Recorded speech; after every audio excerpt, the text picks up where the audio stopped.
Amém? Abra sua Bíblia em Filipenses 3, 21. E depois nós vamos ler 12, 13, 14.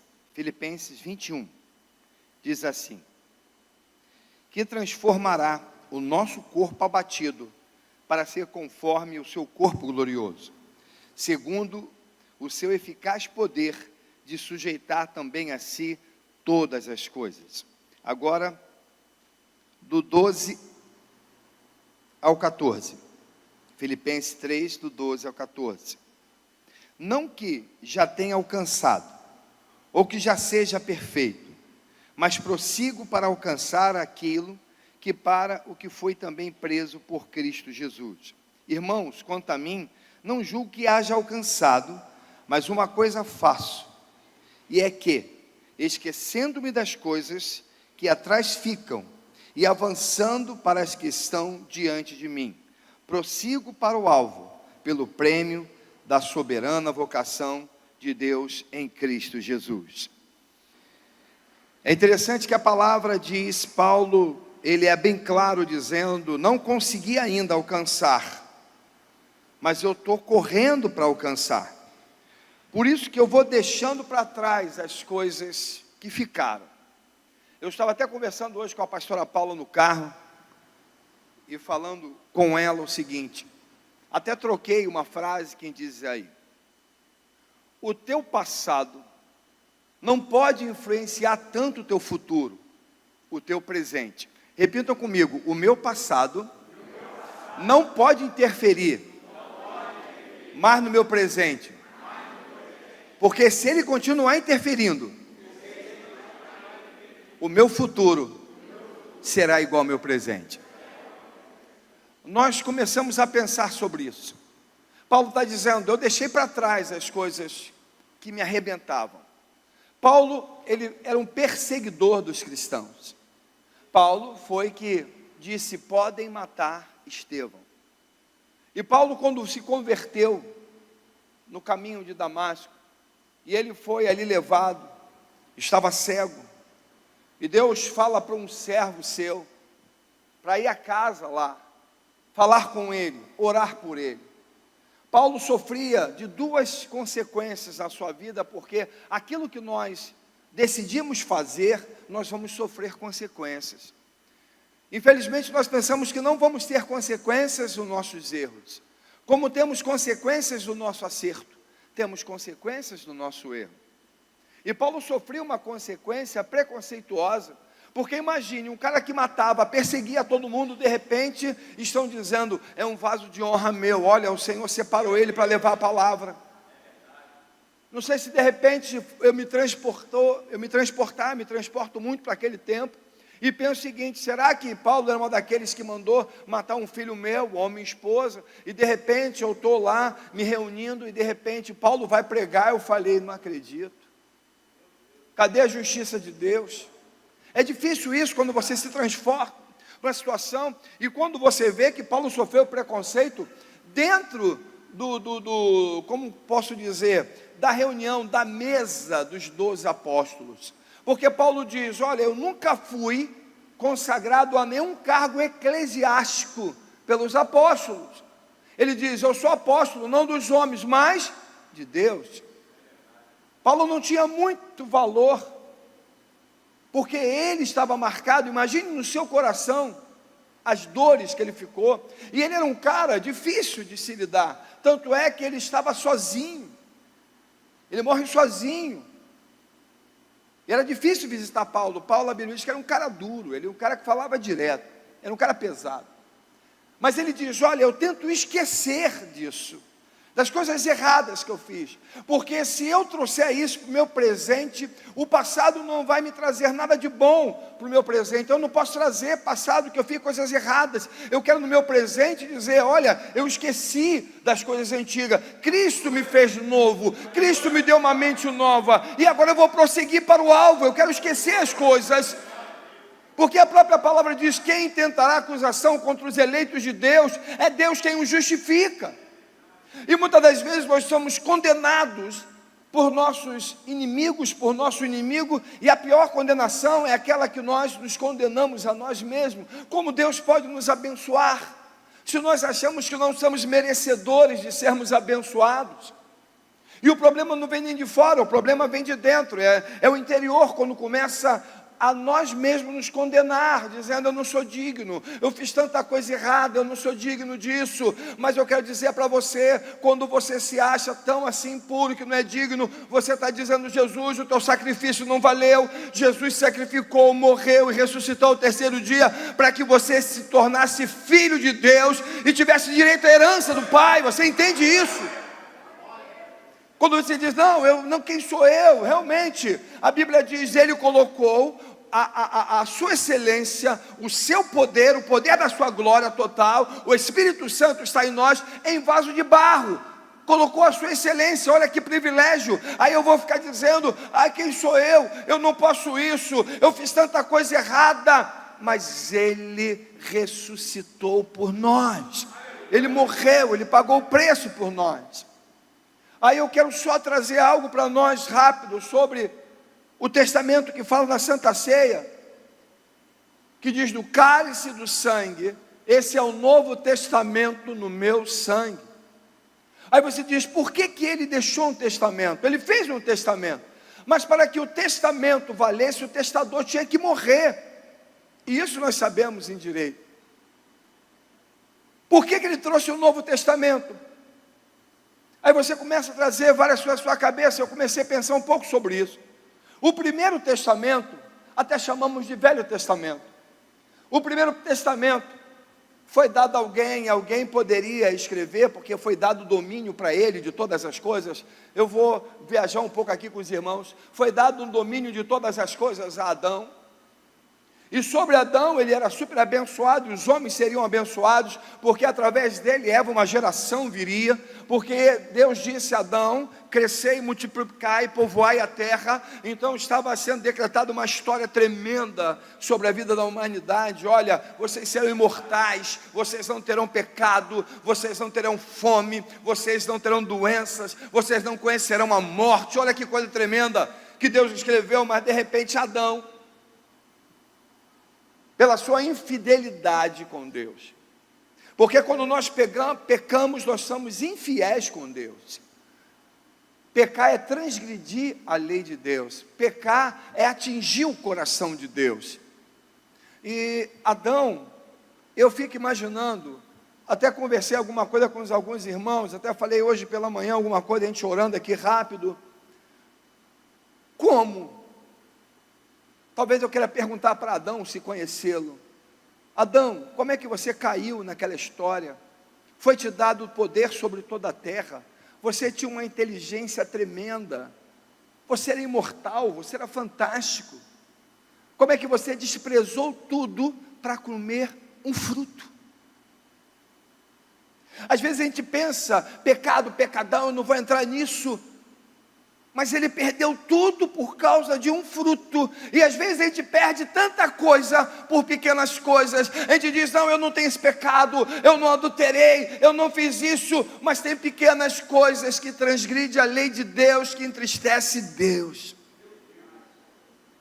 E Adão, pelo um fruto. Aí você fala: pelo um fruto, mas talvez tantas coisas que eu peco pela incredulidade de não confiar que Ele vai operar, de não entender a sua vontade na minha vida, de murmurar ou reclamar por alguma coisa, entristece o coração de Deus. Mas só que Adão, pelo seu pecado, ele escreve um testamento. E esse testamento era: a terra será maldita, vai produzir abrolhos e espinhos, do sol do teu rosto comerás o teu pão. E o pior de tudo, Satanás pegou a chave da vida, da morte, tinha poder de matar o homem, porque ele joga na cara de Jesus: tudo isso me foi entregue. E quando Adão morre, tem um testamento cravado. Paulo fala muito isso, eu não vou entrar em detalhe agora. Quando você pega Hebreus, se pega 1 Coríntios, for ler alguma coisa, fala do testamento, que o Senhor Jesus veio trazer um novo testamento. Ele não veio revogar, ele não podia revogar em vida, ele tinha que morrer para revogar. Você pode dar um glória a Deus por isso, meu irmão? E diziam, não, eu não posso, eu não vim revogar a lei, eu não vim revogar o testamento, eu vim cumprir. Mas só que ele estava trazendo um novo testamento, aquele testamento de maldição, aquele testamento de escravidão. Ele veio se tornar homem para quebrar aquele testamento e deixar um novo testamento para a sua igreja. E quando ele morre, ele disse, um novo testamento vos dou. O primeiro testamento era de maldição, era de tristeza, era de angústia, era de quebra da intimidade de Deus. O segundo testamento, o véu foi rasgado, aleluia, não há mais separação. Deixa eu pegar alguma coisa aqui do testamento, abra aí, Hebreus 9, para a gente entender alguma coisa, Hebreus 9, 16 em diante. Hebreus 9, 16 em diante. Estão entendendo aí, irmão? Amém? Hebreus 9, 16 em diante. Porque onde há um testamento, é necessário que intervenha a morte do testador. Porque um testamento tem força onde houve morte. Ou terá ele algum valor enquanto o testador vive? Por isso também o primeiro não foi consagrado sem sangue. Porque havendo Moisés anunciado a todo o povo todos os mandamentos, segundo a lei, tomou o sangue dos bezerros, dos bodes, água, lã, púrpura, isopo, e aspergiu tanto o mesmo livro com todo o povo. E dizendo, este é o sangue do testamento que Deus vos tem mandado. Era o testamento da lei, da maldição. A última palavra de Malaquias é maldição. Mas Jesus veio trazer um novo testamento. Por isso que nós nos tornamos filhos, para termos o que? Direito ao testamento, aleluia. Filhos adotivos, aleluia. Co-herdeiros de Deus através de Jesus. E ele morre. E quando ele morre, vou viajar. Ele pega aquele testamento antigo e crava na cruz, dizendo, a dívida foi paga do Antigo Testamento, aleluia, existe agora um novo e vivo e santo testamento. Glória a Deus. Poderíamos falar mais sobre testamentos, mas eu quero me ater a isso. Nós vamos começar uma campanha de família, e ele trouxe um novo testamento para abençoar as famílias. Porque aqui, como eu preguei no domingo passado sobre a bênção de Abraão, as bênçãos que estavam a Abraão, nós recebemos através de Jesus, através do Novo Testamento. Ele disse, as famílias foram abençoadas, mas a partir desse Novo Testamento as famílias serão abençoadas. Não só a tua família, mas você tem o poder de abençoar outras famílias. Você será uma bênção, você será abençoador de muitas famílias. Dá um toque do teu irmão, está entendendo isso? Você tem direito ao Novo Testamento. O testador faleceu, morreu. Glória a Deus. Mas na lei não tinha. Se ele ressuscitasse, o testamento estava quebrado. Não tinha na lei, pastor Paulo. Se não tinha da lei, vigora o Novo Testamento. Meu Deus, esse Jesus é tremendo. E no mundo espiritual, o Velho Testamento virou sombra, para que nós lembrássemos do grande sacrifício de Jesus. Por isso que nós temos que esquecer as coisas que passam. Porque quando ele morre, o testamento começa a valer. E quando o testamento começa a valer, não há mais condenação para os que estão em Cristo Jesus. O sangue de Jesus nos purifica de todo pecado, aleluia. Não mais vivo eu, mas Cristo vive em mim. Glória a Deus. Olha a mensagem que ele está passando para nós. E Paulo passando, esquecendo-me das coisas que para trás ficam. Por isso que eu falei, o teu passado não pode ser tão presente na tua vida. O teu passado não pode ser tão presente, o teu passado de coisas erradas, o teu passado do Egito, o teu passado talvez que nós até nos confrontamos e falamos, se eu fizesse certo, é igual a oportunidade é uma janela que se abre na nossa vida, e muitos de nós temos arrependimentos, porque não entramos nessas janelas de oportunidade. Tem muita gente que diz, se eu fizesse aquele curso, se eu continuasse naquele emprego, se eu continuasse naquele lugar, mas passou, acabou, não tem mais volta. Mas agora eu não consigo mais, agora eu já estou assim.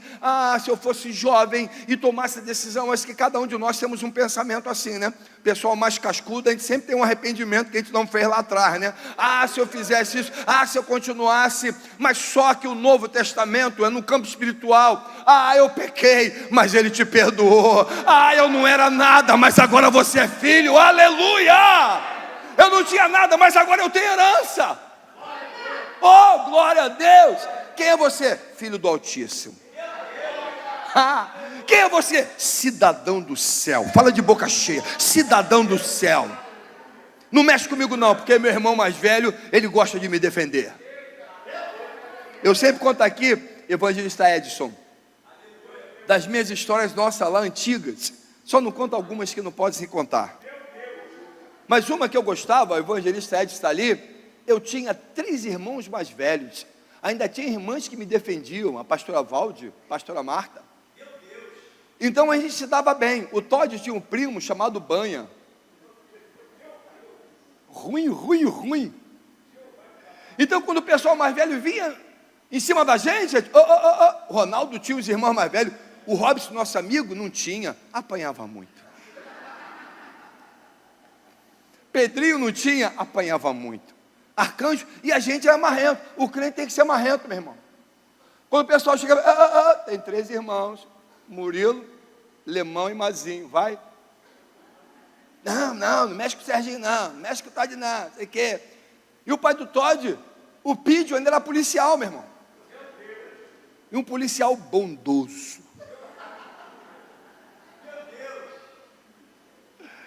Aí o cristão sai na rua, tu tem um irmão mais velho. Além do irmão mais velho, tu tem o pai que diz que você é a menina dos olhos dele. Que tocou em você, tocou nele. Esse Novo Testamento, o sacrifício dele, nos abriu uma janela de oportunidade tremenda. Mas eu não fiz lá, esquece seu passado, porque Ele te garantiu fazer agora, aleluia. Mas minha família não tem mais jeito, tem sim, aleluia. Se você não fez lá, faça aqui. Glória a Deus, glória a Deus. E Paulo vivia no seu coração, analisando as cartas paulinas, a teologia de Paulo. Quando você para analisar, e você fica pensando, quantos complexos ele teve que passar, e as pessoas, ele ia pregar num lugar, ia pregar no outro, e Paulo é jogado para Antioquia, e de lá é jogado para Barnabé, vai vocês para lá, olha, fica por lá. E o primeiro problema que acontece, Paulo está no meio, o primeiro concílio que vai se fazer em Jerusalém, depois de 60 anos, meu irmão, o problema está com ele está pregando na região da Galácia, e está pregando tal, e de repente um movimento começa a crescer em Jerusalém, os judaizantes, dizendo, não, o cara tudo bem, se converteu, mas vai ter que se circuncidar, o cara se converteu, mas vai ter que guardar o sábado. E Paulo começa, mas peraí, o que está acontecendo? Aí Pedrão vai lá com ele, fica junto, é isso aí, Paulo, concordo contigo, tem nada desse negócio não. Aí chega João e Tiago. Primeiro,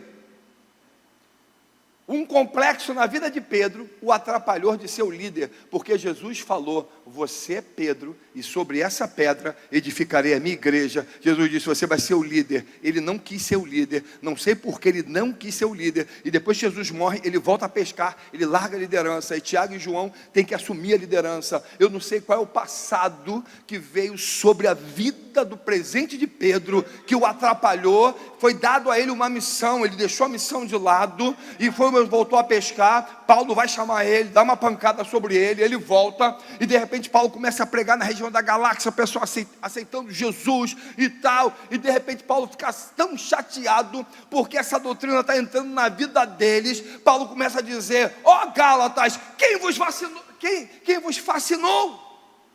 O que está acontecendo? Aí vai lá para o concílio, o primeiro concílio, está quebrando todo mundo. E Paulo e Barnabé vão explicar da situação. E está pregando o quê? A gente aceita os gentios ou não, como é que eles são. Aí eles vão orar.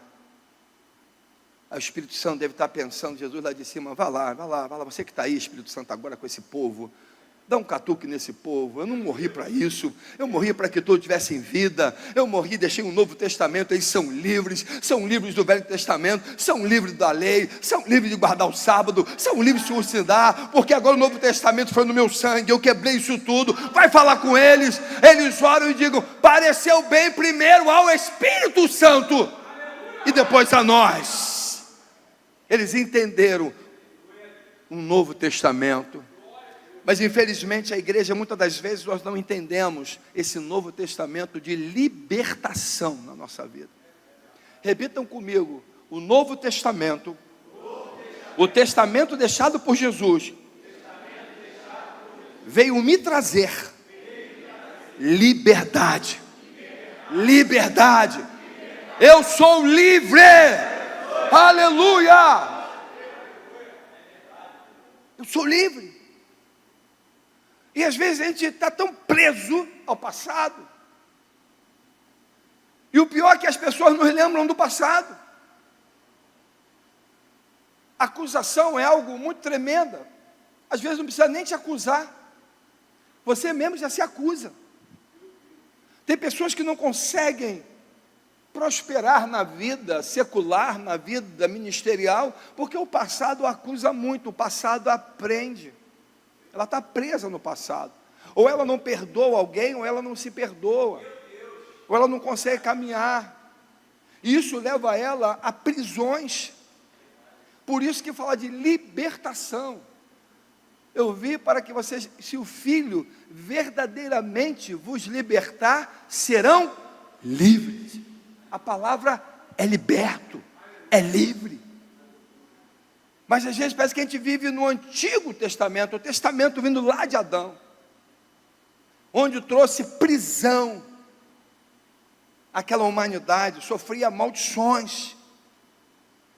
Mas Jesus veio trazer um novo que trouxe a graça, livres. Mas muita gente pega essa liberdade e usa errado.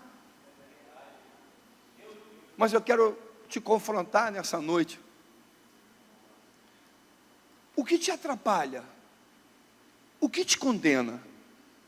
O que te faz parar na tua vida? O que te não faz prosperar? Será que o teu passado é tão grande na tua vida que você acha que você não pode fazer nada, que todo mundo te olha de olho assim? Tu acha que todo mundo está preocupado contigo? Não, é você que se condena. Tem gente que chega, não, o pessoal não gostou de mim, o pessoal nem te notou, para com isso, joga o teu passado fora, você é livre. Você é livre para prosperar, para ser alguém. Você é livre para se formar. Você é livre. Aleluia. Ah não, eu vou chegar não. O que as pessoas... Tem gente que tem um problema sério. O que os outros vão pensar? Pastor Paulo falava uma frase, fale bem ou fale mal, mas fale de mim. Repitam comigo. Tô nem aí. Vamos lá. Tô nem aí. Isso é frase de libertação. Ah, mas tô nem aí. Ah, mas falou, tô nem aí. Aprenda uma coisa que eu sempre ensinei lá em casa. Aos amigos não precisa explicação, aos inimigos não adianta. O que é isso, pastor? De repente eu fiquei doente. Os amigos, não, rapaz, isso aí, Deus tá contigo, vai te abençoar. Os inimigos, sabia que tinha alguma coisa ali, é Deus tocando.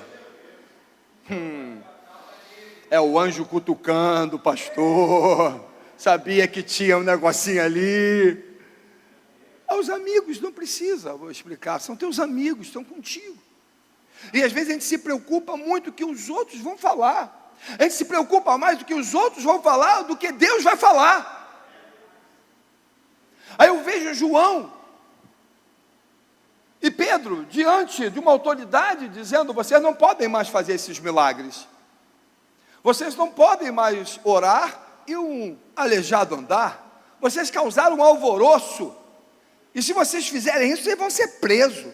Podem até morrer. Olha, a gente quer falar uma coisinha para vocês. O nosso passado era um passado com medo do sistema romano, que podia nos prender, nos matar. A gente tinha medo da morte, sabe? A gente tinha medo de prisões. Mas agora nós fomos livres. E Ele nos ensinou que dessa vida nós não levamos nada. E se vier alguma coisa é lucro. O que nós temos no Novo Testamento é mansões celestiais esperando por mim. Então quero te dizer o seguinte, autoridade: importa obedecer a Deus do que aos homens. Você está entendendo isso na sua vida? Ou importa obedecer a Deus, não a voz interior tua, que diz que você não pode, que você não tem condições. Eu quero liberar uma palavra profética para você. Ele morreu e ressuscitou para você tivesse vida, e vida com abundância, aleluia, glória a Deus. Oh, Deus de maravilhas. Nesses 25 anos, à frente da igreja, antes eu já fazia gabinete, fui líder jovem, vice-líder jovem em Madureira, da Almad Mac, que é líder das todas as congregações do Rio de Janeiro, do estado do Rio de Janeiro, vice-líder, então você tinha que estar ali. Depois participei de várias coisas, fui líder na igreja metodista de Ricardo, de jovens, com o saudoso pastor Armando. Eu estava comentando sobre a palavra sobre o pastor Armando, e eu via muito isso, pessoas que auto se flagelavam pelo seu passado, já foram tão machucadas e aceitavam aquelas feridas e entravam numa prisão, parecia que era uma prisão eterna, dizendo: você foi feito para isso, você foi feito para sofrer, você não vai poder ser feliz com teus filhos, com teu casamento, você não vai prosperar. Se a Bíblia diz que não há mais condenação, quem tentará acusação com os de Deus? É porque há acusação, há condenação. Mas o Novo Testamento, Ele jogou na cruz, Ele pagou a dívida. Ele diz: tetelestai, está totalmente pago. Mas a gente não entende, está preso ainda no passado. Eu não sei o que você sofreu, eu não sei se você foi abusado ou abusada, fisicamente ou por palavras, ou até mesmo o que você passou. Ah, pastor, eu passei isso. Tem gente que passou coisas terríveis e difíceis, mas estou dizendo, as coisas que me atrapalham, as coisas que me prendem, eu deixo para trás, aleluia, porque Ele morreu e ressuscitou e me deu vida. Então daqui para frente eu ando em novidade de vida, aleluia. As coisas ficam para trás e agora eu prossigo para o alvo, tomando posse das bênçãos que Deus me deu, aleluia, glória a Deus. Eu vejo tantas pessoas presas em prisões. Por isso que a Bíblia diz o tempo todo, João 8,32, é tremendo para a minha vida: conhecereis a verdade, e a verdade vos libertará. Você era preso no passado, mas a verdade está te libertando. A verdade é Jesus. Quanto mais você conhece, o mais liberto fica. Quanto mais você o conhece, mais liberto você fica, mais libertação você tem. Quem não tem algo para ser liberto, quem não sofreu um trauma, quem talvez tenha até conjuntos de traumas e com isso rolou complexo na sua vida. Tem gente que acha que não é ninguém, tem gente que não. Meu irmão, você está dizendo: Jesus, o teu sacrifício não valeu de nada. Você pensou sobre isso já? Isso não é humildade. Isso você está dizendo: o teu sacrifício não valeu de nada. Quando você diz: eu não sou nada, eu não tenho nada, quem sou eu? Você está dizendo: não valeu de nada. E Ele lá de cima está dizendo: olha, eu me sacrifiquei para que você se tornasse filho, para você tivesse direito a uma herança, para que você tivesse o mesmo corpo que eu tenho, aleluia, para que você fosse e formasse um reino de sacerdotes, aleluia. Eu morri para que você tenha vida e tenha vida com abundância. Repito isso novamente, que você coma o melhor dessa terra, que as bênçãos que estavam na vida de Abraão, sabe, ele diz em Gálatas 3,14, através do meu sacrifício, as bênçãos vieram para a tua vida, prosperidade, as famílias benditas. Diga aqui mais uma vez, mas diga com fé, nessa noite, diga com fé, nessa noite, eu declaro que a minha família é bendita, aleluia, glória a Deus. Meu Deus, E a gente fica naquela, porque há um tempo, parece que é um modismo que entra na igreja. Antigamente, quando o irmão era pobrinho, dizia que o irmão era humilde. Aquele irmão humilde. Mas tem pobre que é orgulhoso pra caramba. Tem rico que é orgulhoso pra caramba. Mas tem pobre que é orgulhoso pra caramba. Não tem nada a ver se é humilde, se tem dinheiro ou se não tem dinheiro. Tem nada a ver. A gente vive dos dois lados. Aí você sabe o negócio. Eu falei, caramba, meu Deus, que poço de orgulho nessa vida. A gente dizia, não, aquele irmão é tão humilde. Não sei se os irmãos passaram por isso. Aí, humildade era sinônimo de pobreza, e pobreza era sinônimo de santidade. Não. Até me lembro de uma frase do pastor Armando, que ele estava conversando com uma pessoa, e a pessoa disse para o pastor Armando, nem que seja um barraquinho, eu vou morar no céu. Pastor Armando, tu já quer botar favela no céu? Nem que seja um barraquinho, olha que humildade, nem que seja uma... Cara, no céu não tem favela. São mansões celestiais. Você pode dar um glória a Deus por isso? Mansões celestiais. A gente quer fazer da nossa vida barracos.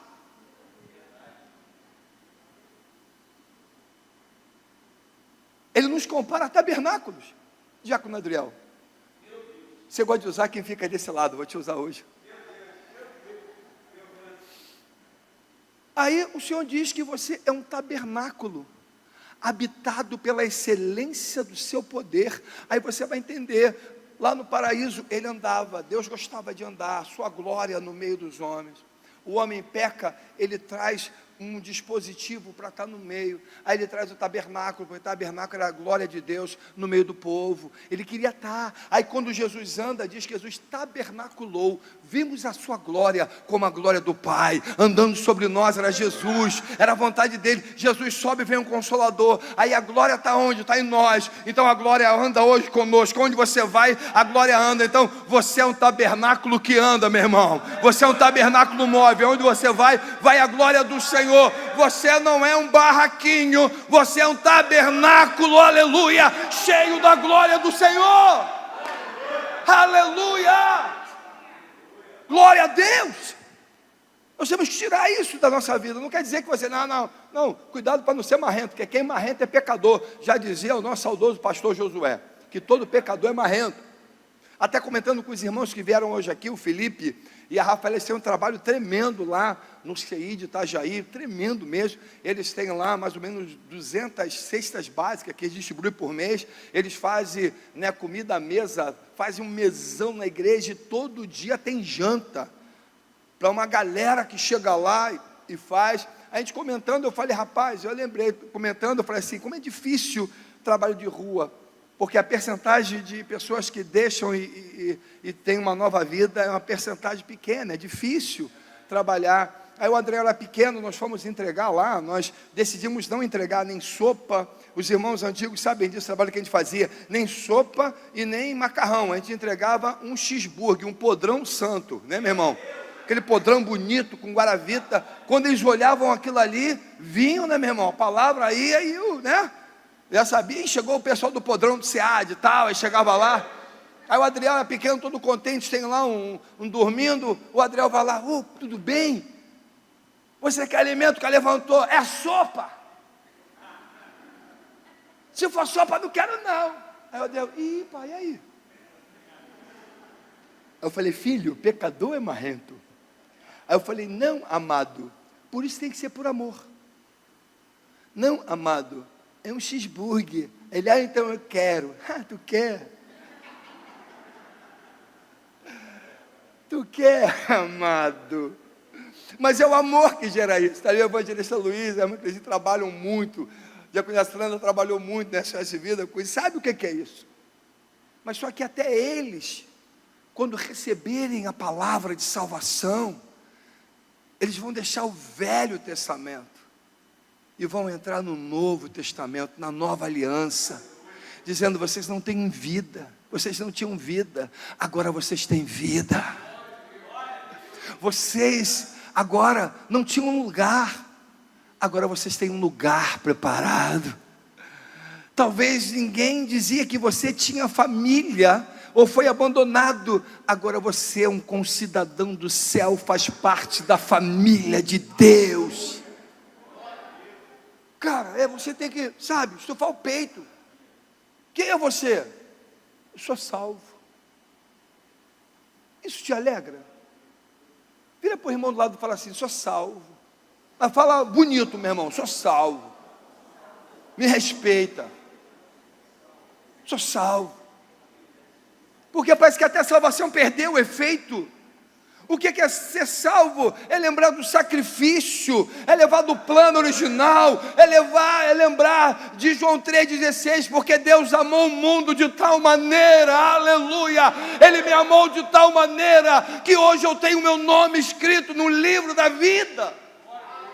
Glória a Deus. Eu me lembro de uma pregação, até falei a pastora Paula, de um cara pregando sobre Manassés e Efraim. Ele dizia algo interessante: Manassés nunca podia vir na frente de Efraim. Eu falei: de onde que esse cara tirou isso? Ele dizia: Efraim, esqueci da minha dor, do meu trabalho na terra da aflição. Manassés, esqueci. Efraim, prosperei. Ele dizia: você não pode prosperar senão você esquecer. Você não pode ser próspero se não esquecer das coisas passadas que te feriram e te ferem até hoje. Para nascer Efraim, tem que nascer primeiro Manassés na tua vida. Você tem que esquecer do teu passado. Você esquecer do tempo da tua aflição, da tua angústia. Esquecer das traições. Esquecer das ingratidões. Esquecer dos problemas que você passou na tua vida, porque talvez no fundo você possa até culpar Deus, porque eu passei isso tudo, porque eu vivo isso tudo. Mas Deus está dizendo: deixa nascer Manassés. Vocês estão entendendo, tá, meu irmão? Que venha o esquecimento sobre a sua vida, no lugar da tua angústia, para que Deus mande a Efraim a prosperidade. Por isso que nós oramos e pregamos: curados para prosperar. Curados para prosperar.